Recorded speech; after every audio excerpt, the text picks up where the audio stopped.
YouTube. Got a couple comments on my last video, the Gryphon gameplay, about what I use, what I think of the Gryphon. This is what I have here. This is like a Gen 1 Titman Gryphon. What you can buy in the stores right now is a Gryphon FX. It's got a different body kit. Comes with either carbon fiber or I believe it's skulls, something like that. Anyway, overview of the, sorry about that background noise, my dog is eating. Overview of the gun, it's a great starter marker. Thoughts are, I mean, it's a Titman. Maintenance wise, couple drops in the ASA before you play, fired a few times, you're good to go. Never broken the gun apart other than just to see what it looks like on the inside. ANS has a great video on here about how to break down all this, take out the plastic cover. There's a few more screws on the inside, and then there's plastic inside of there.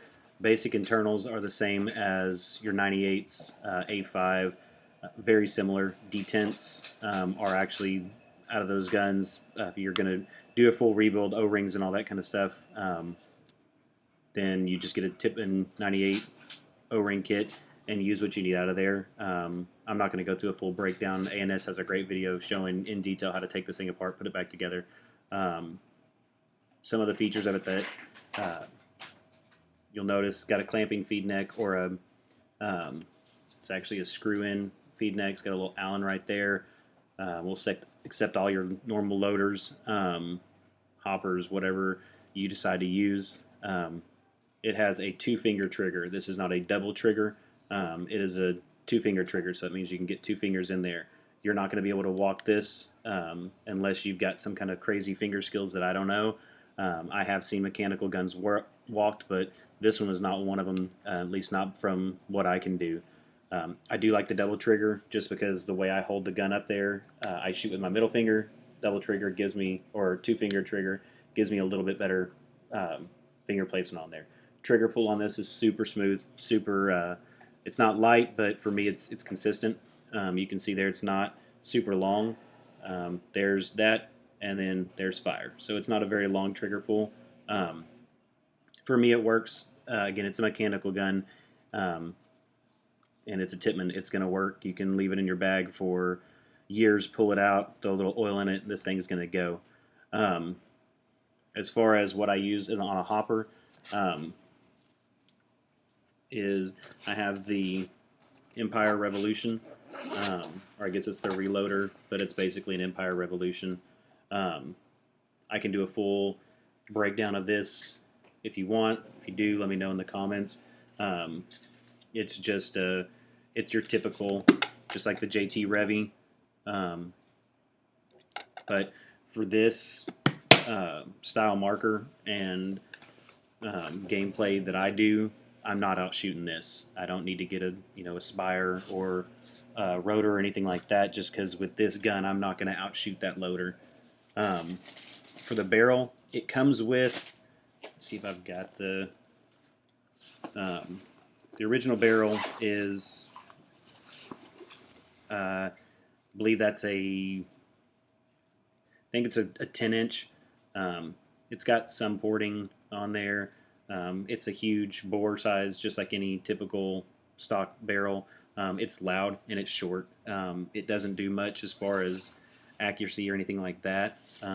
It's a stock barrel off of a Titman.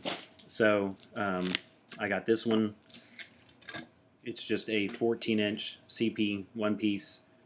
I've got it right now bored. This one is 689. For the paint that I use at the field I go to, 689 is about what most of them bore out to. So this one works good for it. Accuracy gains, they're marginal, but I like the 14-inch because it's a little bit easier to get at my target and aim going forward with that. And then I use my 6845 Empire tank with this Empire reg. Got any more questions? Let me know in the comments. Hopefully I'll be getting some more gameplay videos, not with the Titman. This is going into my backup. I got a Cocker, so I'm going to be starting to play with that. So hopefully this weekend I'll get some more videos of that.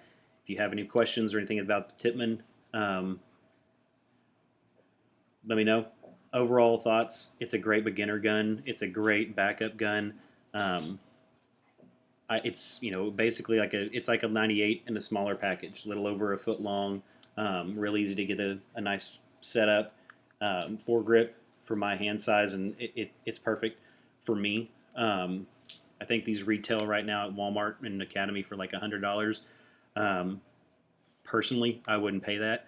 I've seen them online. Actually, picked this one up used for $40, and then with the barrel and the hopper, I'm still coming in under $100 for this total setup. I had the tank from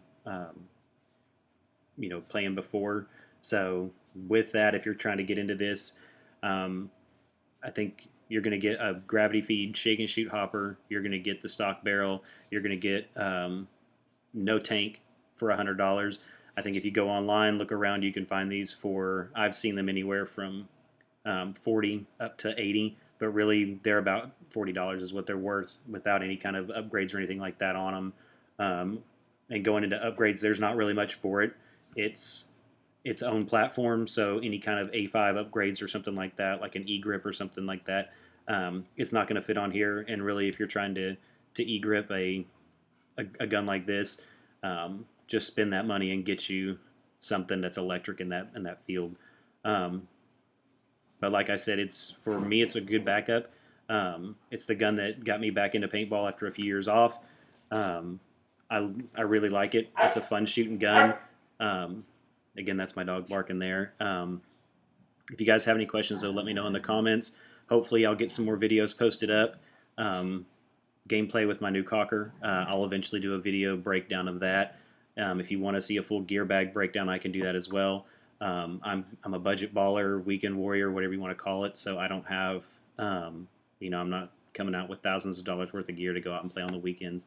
So if you guys want to break down, again, let me know in the comments. If you want more, or you have more questions about this gun, hit me up in the comments. I'll try to answer as much as I can. And if not, just stay tuned to my channel for some more cocker gameplay videos.